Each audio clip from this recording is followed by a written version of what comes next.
So বন্ধুরা, NGB থেকে অথবা শিলিগুড়ি থেকে বাস বা শেয়ার গাড়ি করে চলে আসুন গ্যাংটক। এমজি মার্গের সামনাসামনি হোটেল নিয়ে নিন। বাজার স্ট্যান্ড থেকে নর্থ সিকিমের জন্য গাড়ি ছাড়ে। এমজি মার্গ থেকে 2 নাইট 3 ডেজ ট্যুরটি বুক করে নিন। প্রথম দিন লাচেন যাওয়ার পথে দেখে নিন 7 সিস্টার ওয়াটারফল। পরের দিন সকাল সকাল 17,800 ফিট উচ্চতায় উঠতে হবে গুরদংমার লেক দেখার জন্য। কালাপাত্তার খোলা থাকলে আপনি দেখতেই পারেন, নাহলে সেম ডেতেই আপনাকে বেরিয়ে পড়তে হবে লাচুংয়ের উদ্দেশ্যে। লাচুং যাওয়ার পথে দেখে নিন অমিতাভ বচ্চন ওয়াটারফল। তৃতীয় দিন বেরিয়ে পড়ুন ইয়াংথাং ভ্যালি দেখতে এবং দ্য ভ্যালি অফ ফ্লাওয়ার দেখতে। তিস্তা নদীর ধারে সে সে এক অপরূপ দৃশ্য।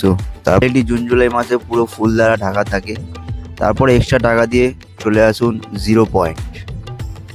এবং সবাই বলে 0 পয়েন্টে পুরো বরফ দ্বারা ঢাকা থাকে, কিন্তু আমি পাহাড়ে উপর উঠে দেখছি কোথায় ভাই বরফ। বরফ তো ছুঁয়ে দেখতে পাচ্ছি না, কিন্তু উঁচু পাহাড়গুলোতে বরফ ঢাকা ছিল। তারপর সেদিন গ্যাংটক রিটার্ন করুন। ফুল ব্লগ চ্যানেল রইলো, দেখতে ভুলবেন না।